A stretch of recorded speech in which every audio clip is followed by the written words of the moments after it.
হ্যাঁ, কাটো কাটো কাটো।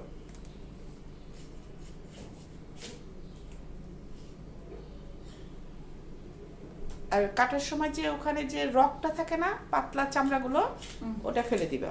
কেমন? হ্যাঁ, এরকম কেচে নাও, একটু ডিপটি কাচো, ওখানে ভাজবো। হ্যাঁ। আসসালামু আলাইকুম।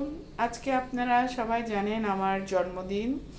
তো আসলে যা বাজার দেখছেন, এগুলো আমার ছেলে আমার জন্য আহ, অল্প, খুবই অল্প কিছু টাকা পাঠিয়েছে।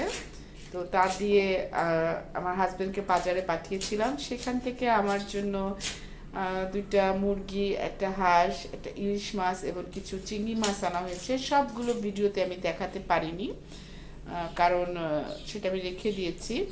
তবে রান্নার সময় আমি আজকে চিংড়ি করব, হাঁস করব, মুরগি ফ্রাই করব, সেগুলো ভিডিও সব আপনাদেরকে আমি দেখাবো। এখন বসে বসে আমি আমার মানে ঠিক বুয়া বলা যায় না, কারণ আমার বাসায় যে কাজ করে, যে আমাকে বোন ডাকে তাকে আমি বোনের মতোই ভালোবাসা দিই, যে আন্টি ডাকে তাকে আমি তার আমার সন্তানের মতোই ভালোবাসা দিই। ওই যে তিতাটা যখনই করবা আস্তে, যেন ই না হয়, কেমন?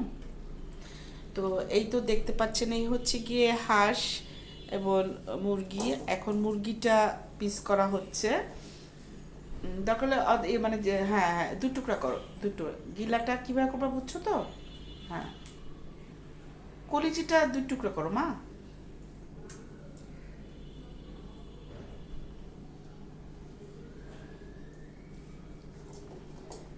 হ্যাঁ হ্যাঁ, ওই কলি কি করবা, যে পাকনা বুকের হাড্ডি যতগুলো আছে না, সেগুলো তুমি আলাদা রাখবা, ঠিক আছে? আর মাংসগুলি একসাথে রাখবা।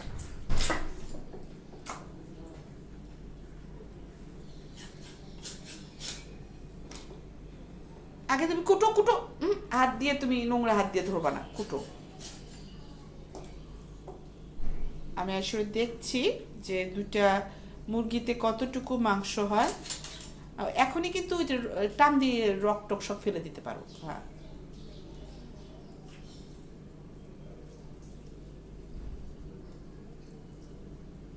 পরে গা থেকে গুলি ফেলে দাও, হ্যাঁ ফেলে দাও।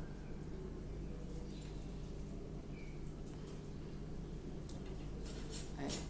আগে তো আমার মাকে দেখতাম যে মুরগির যে গলার মানে ই থেকে ভিতরে একটা কাঠি ঢুকিয়ে ভিতরে ময়লাটা রগটা পরিষ্কার করে নিত।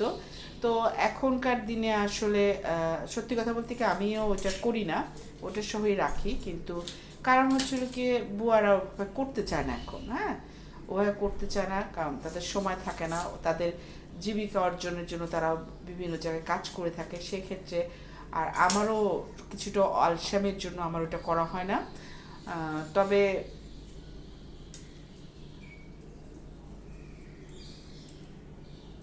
মানে এটা উচিত, করে নেওয়া উচিত, কারণ আগে কিন্তু আমাদের মা খালার অনেক সচেতন ছিল, যার কারণে কিন্তু অসুখ বিসুখ বলেন, যাই বলেন, আমি নিজেও জানতাম না। আমার যে কাজ করে বুয়া, সে আমাকে বলছিল যে আপা, আন্টি, যে মাছের যে কলিজাটা থাকে, মাছের সাথে যে কলিজি লেগে থাকে, ওটা খেতে হয় না। ওটা খেলে কি রোগ জানি হয় বলছিলি?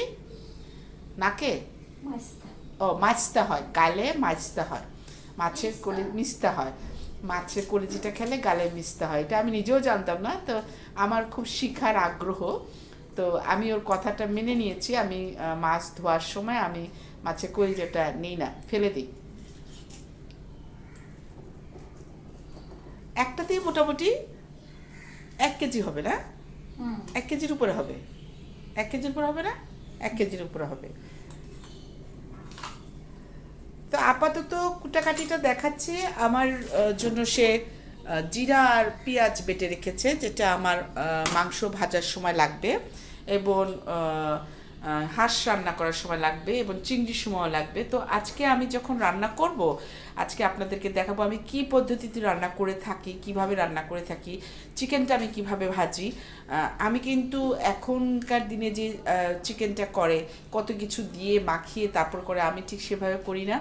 আমি আমার মতোই করি, কারণ যতই নতুন ভাবেই করুক, আমার কাছে মনে হয় আমি আমার মার কাছে যা শিখেছি আমার সেটাই আমার কাছে ভালো লাগে।